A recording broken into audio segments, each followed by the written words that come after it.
Coming up. You used a term that you said that it was a government engineered and it would get to this point. Can you expand a little bit on what happened? Because I think a lot of mortgage holders today that are renewing at double or triple the rate, or the ones that can't afford their mortgage today, want to know what happened. A society that puts equality ahead of freedom will end up with neither. A society that puts freedom ahead of equality will end up with a high degree of both. Do you agree with that, and do you think it applies to Canada today? The dental care program today doesn't have a lot of dentists signed up for it. Do you think it would have been more advantageous to use the existing provincial programs that were already had dentists signed up across the country to deliver the same benefit?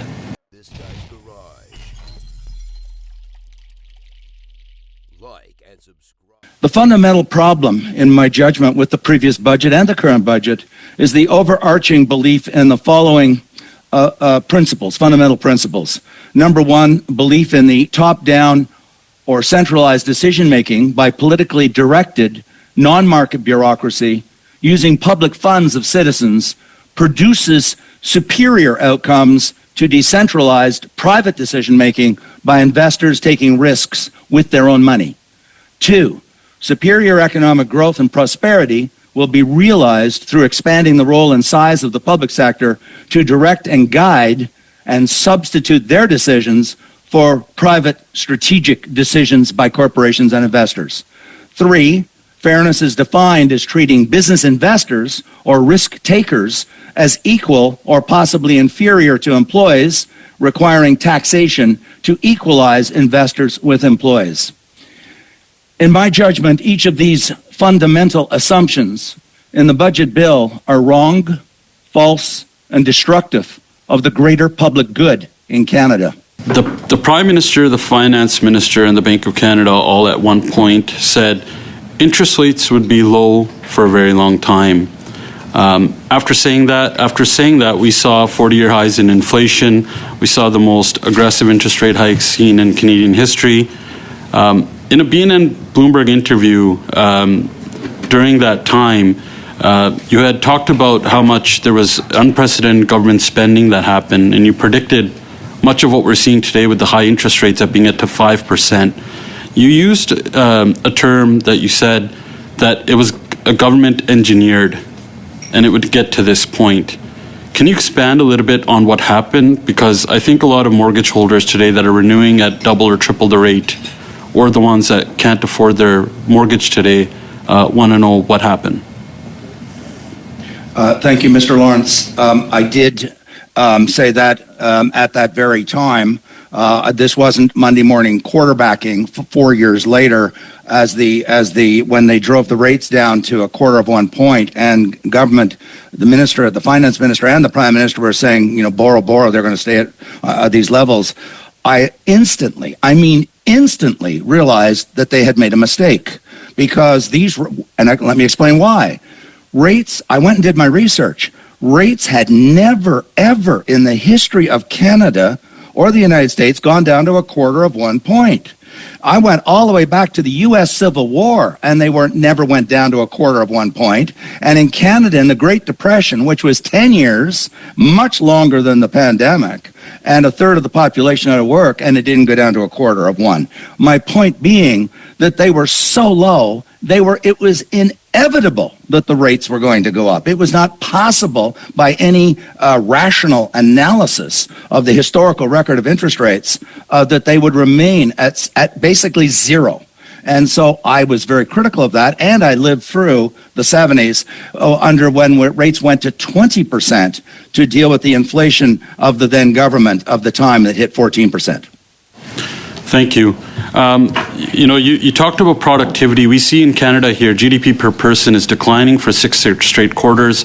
GDP per capita is the lowest in growth in the entire OECD.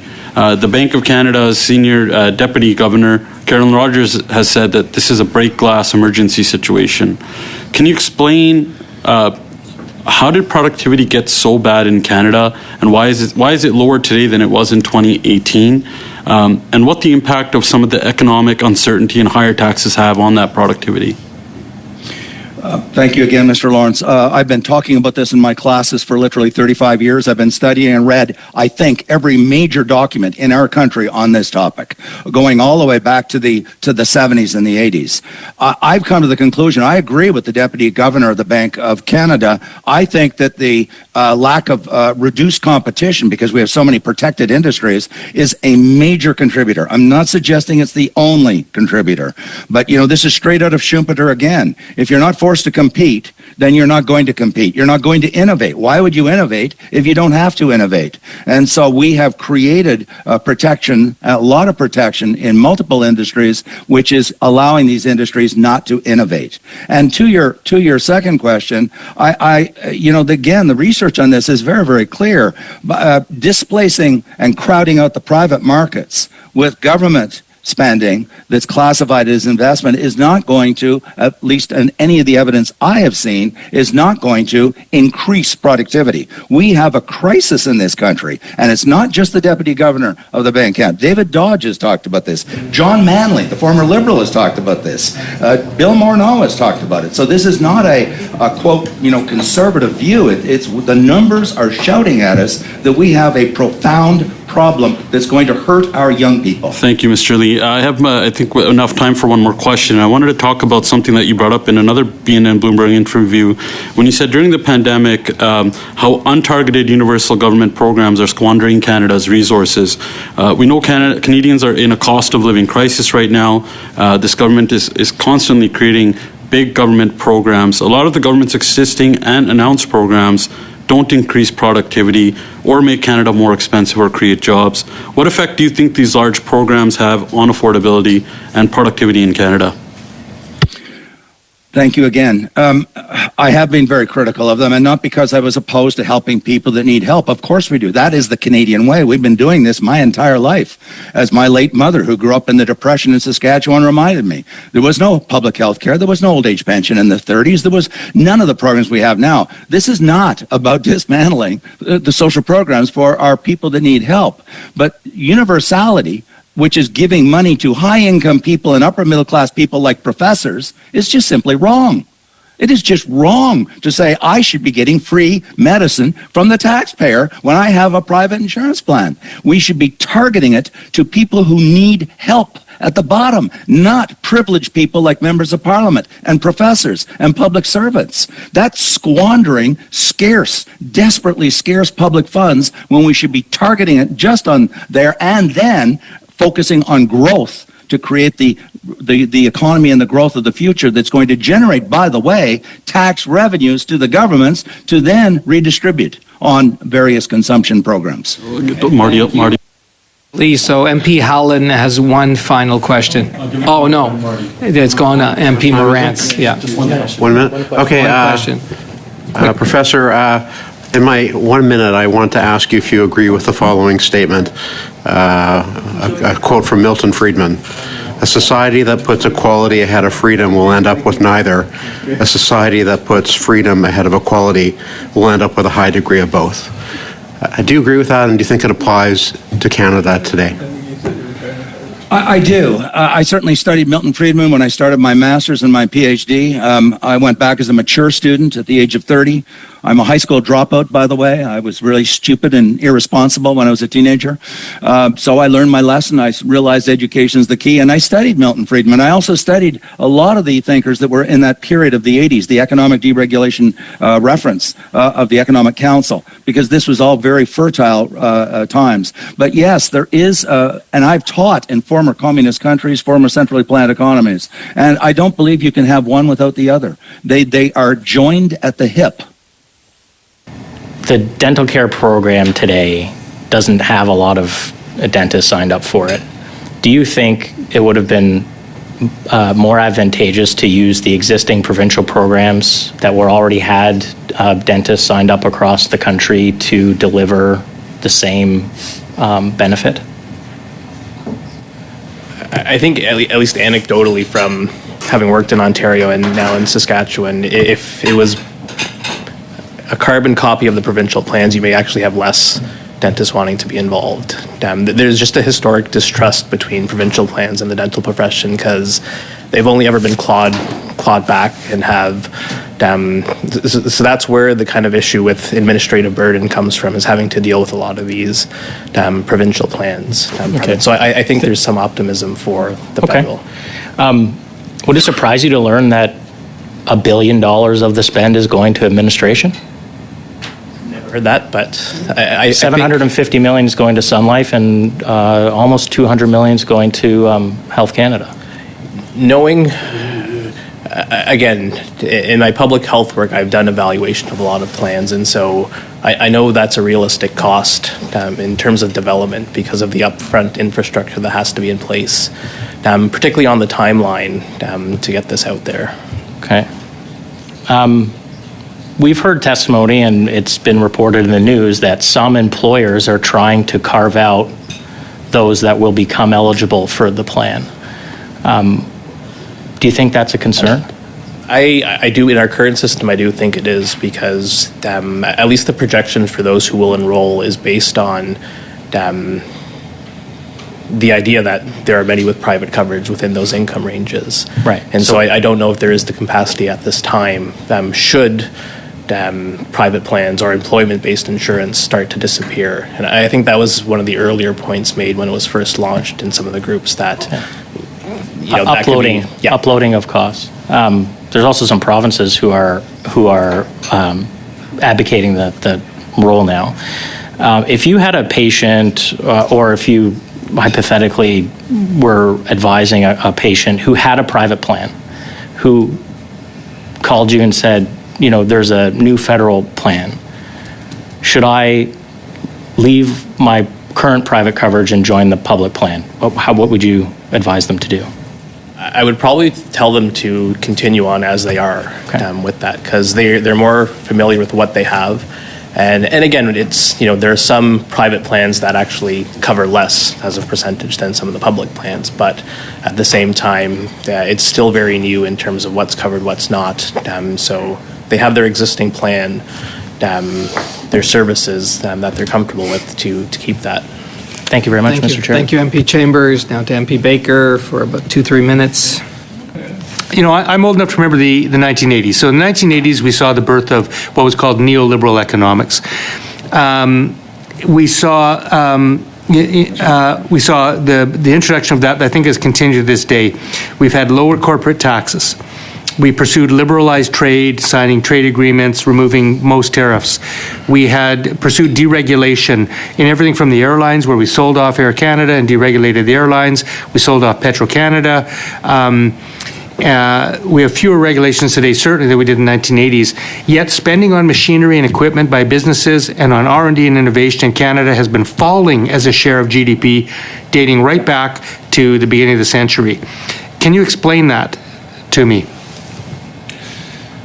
I think I can. Forgive my arrogance. Again, I've read a ton on this, and I've come to the conclusion, I think Deputy Governor Rogers has too, I think David Dodge has, and many others, but I've come to the conclusion it's because we have too many protected industries.